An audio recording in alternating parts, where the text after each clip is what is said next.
que a gente vê, está uma incredulidade. O pessoal não está acreditando tanto que o demônio está entrando nas igrejas. Aí as pessoas entram no processo e saem do processo. O demônio come com elas na mesa, o demônio toma banho com elas, dorme na mesma cama. Ai, meu Deus. E as pessoas não querem passar por essa cura e libertação. Por isso aí que você falou, talvez ela tenha um nome, talvez ela tenha uma reputação, não quer dar o braço a torcer, está passando por um processo difícil em casa.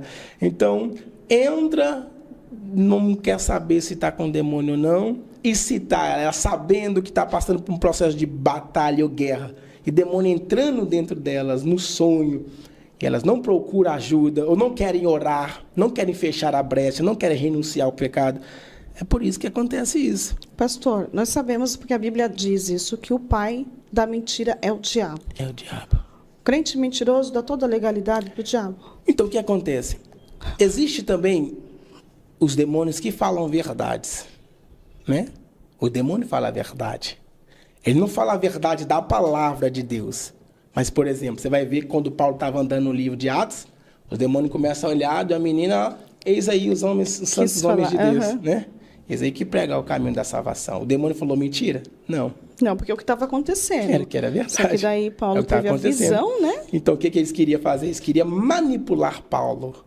Eles queriam enganar Paulo, o demônio queria fazer. Então, isso que acontece. Muitas das vezes é um elogio. Quem que não quer ouvir que é o homem de Deus? Quem não quer ouvir que é uma mulher de Deus? Mas quem falou foi o demônio. Paulo tinha um discernimento, porque ele vivia a Bíblia Sagrada, ele vivia a palavra, ele vivia de Jesus, ele comia com Jesus, ele andava, ele estava enxertado, cheio do Espírito Santo, ele percebeu que aquela voz não era de Deus. O Espírito Santo de Deus testificou e ele foi expulso. Então, eu costumo dizer, o problema maior não é tanto esse demônio que entra no corpo de alguém. Né? Porque se esse demônio entrou no corpo de alguém no culto, ele já sabe, meu tempo aqui acabou, a graça chegou, então eu tenho que sair fora, tenho que ir embora. Eu posso falar assim, desculpe meu palavreado. Por quê? Porque, por exemplo, quando a graça de Jesus chega, quando o poder da luz de Jesus Cristo chega, as trevas são expostas.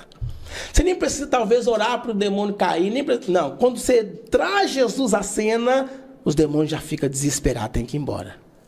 Ele já sabe que Jesus chegou. Então, o que é mais importante é a gente ter o discernimento de espírito para saber quando tem um demônio escondido. Esse que é perigoso. Quando o demônio não manifesta sinais, não manifesta, treme o corpo, não grita. Quando o demônio está lá no corpo de alguém, usando a boca daquela pessoa e ninguém sabe que é o demônio. Esse que é perigoso. Você vai ver que quando Jesus começa a falar de morte, ressurreição, Pedro olha, Jesus, não faça isso, né? Porque você vai morrer. Estou aqui parafraseando. Jesus olha, para trás de mim, Satanás.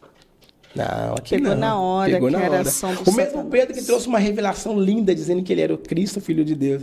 Foi então, usado. Percebe? O que nós temos que entender? Viver pela palavra de Deus e guardar nossa língua e só falar o que a palavra de Deus fala. O crente que vive na mentira, possivelmente vai ser usado pelo cão. Possivelmente. Abre, dá legalidade. Vai abrir. A língua, ela tem o poder de destruir tudo. E eu posso dizer que a pior bruxaria não é aquelas que os bruxos fazem. Isso. Não é aquela que o bruxo sacrifica. Eu falo isso nas minhas mensagens. A pior bruxaria é a língua. A pior bruxaria é a falta de perdão. A pior bruxaria é querer matar alguém, querer ver a pessoa destruída. A pior bruxaria é inveja. A pior bruxaria é ciúme. Isso aí é pior do que você fazer. Pastor, mas essas coisas tem na igreja? Infelizmente, Infelizmente se tocou num ponto, Infelizmente existe os remanescentes que estão em espírito.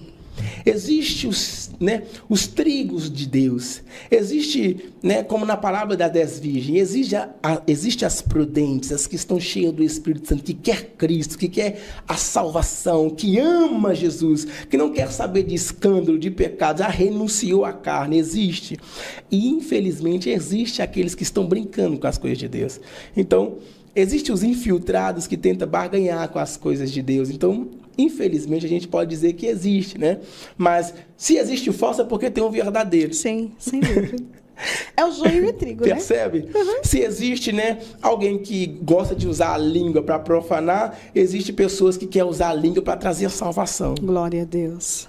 Infelizmente, onde existe ser humano, né? Existem vários tipos de, né? Por que eu fiz essa pergunta? Porque muitas vezes existem pessoas que não conseguem romper naquilo que deseja, nos sonhos, não conseguem progredir, não conseguem uma cura, não conseguem uma libertação, é de um filho que está nas drogas, ou que seja lá qual tribulação esteja passando.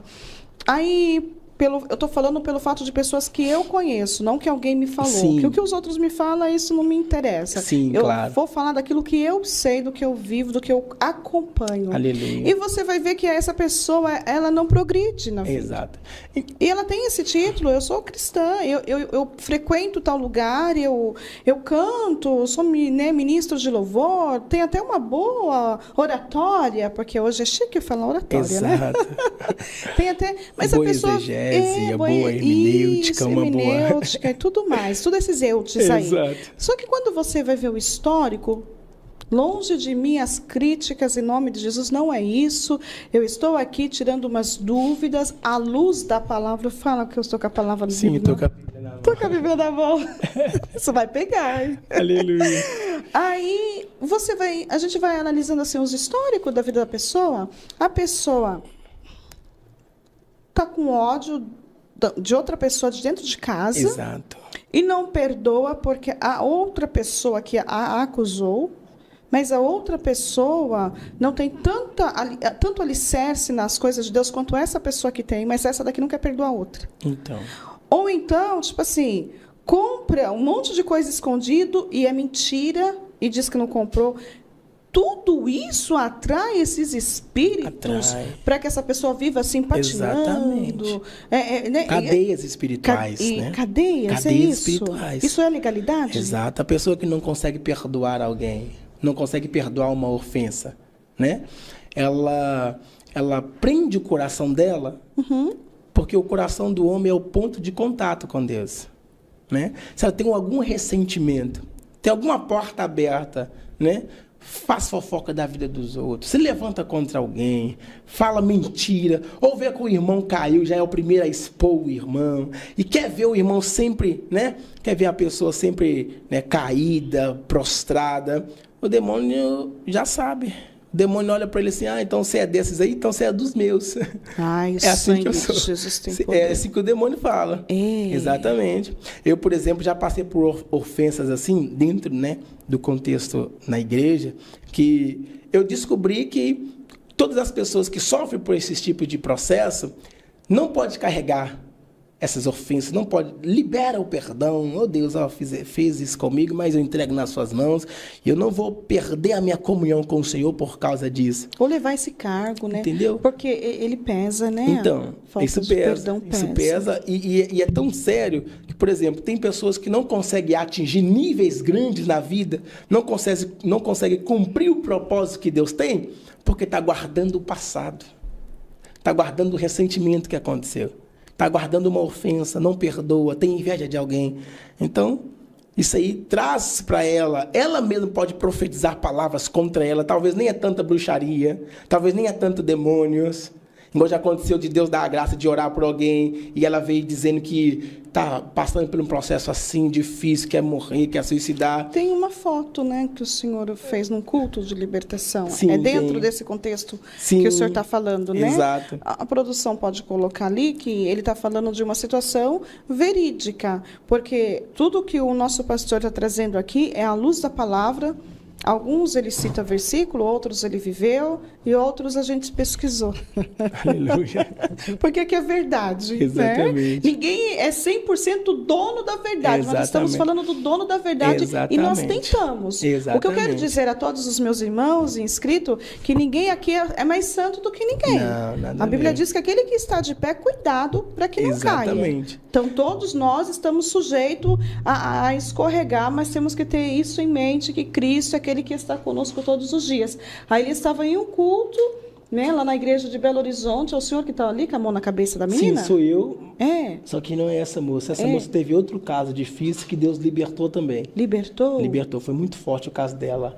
Ela passou mal, colocou para fora algumas coisas. Mas não é esse caso é outro. Tem outra foto, né? Aí também nós trabalho de libertação. Foi esse caso aí. Tem esse caso um cestinho embaixo, né? É de lixo? Esse caso aí, nós colocamos ali aquela cesta de lixo porque ela começou a colocar coisas para fora. A né? vomitar? Ela tinha, né, um ressentimento e porque o espírito maligno colocou nela rejeição, né? Porque os pais e a mãe dela haviam abandonado. Então o espírito maligno colocou rejeição nela. Ela viveu isso, cresceu, né, menosprezada, cresceu. E alimentando esse sentimento. Isso. Então Deus deu uma graça muito, muito forte para ela nesse dia, que quando Jesus revelou isso, né, Deus deu a palavra de conhecimento, na hora a entidade saiu. E ela confessou que perdoou, ela confessou que não queria carregar aquilo. E Jesus fez uma obra linda nela. E libertou essa menina? Libertou essa jovem. Quem estava lá era a mãe adotiva, né? E o pai dela estava lá também, adotivo. Esse dia foi muito forte. Glória a Deus. Glória a Deus. Muito forte esse dia.